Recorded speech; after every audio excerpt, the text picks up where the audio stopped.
Paul Wellens was asked after the game what he felt his best spine was, and he just said, "I'd prefer to keep that in house."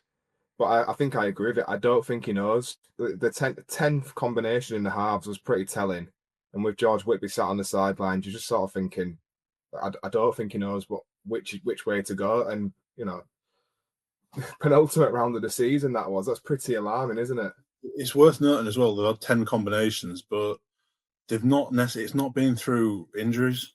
Yeah. They've not had, like, you look at Huddersfield, who've had like half of their spine out all season, and then they'll get one back and then they'll lose it. And that they've had to make changes because of that.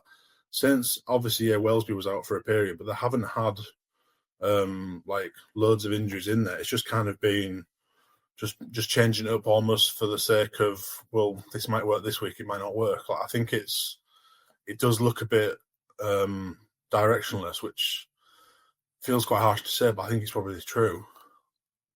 Yeah, for me, you mentioned Mbai going to the Q Cup as well. I think he might be the man to come out this week. You throw George Whitby in just to play more of that scrum half role. I'd put Jack Wellesby back to fullback. I'd play Whitby and Lomax in the halves and Clark at 9, and I'd bring Tristan Saylor off the bench. As I've said before, I really like him coming off the bench as that impact player, but also he's played it a couple of times this season, playing hooker. Yeah, Saylor off the bench reminds me a little bit of when Mikey Lewis came off the bench in the international series at the end of last year.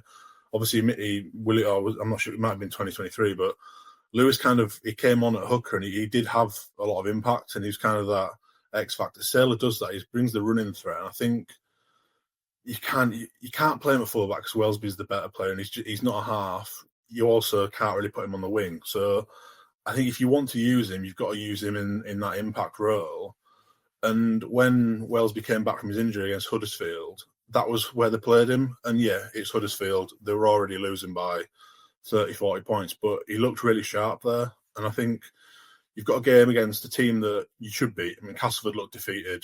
Their grand final was against Wakefield. They won that. And then last week, on Friday, they were terrible. And I think they're probably going to be terrible again. I think Chris Chester knows that there's so many players leaving that team and you can't really get a tune out of it. So, yeah, like you say, throw in Whitby, give him some confidence, because you're probably going to have to call him in the playoffs because he may well be the answer. And Saylor playing at 9 against a tired Castleford when he comes off the bench, I think that spells points for me. So I'd agree with what you're saying.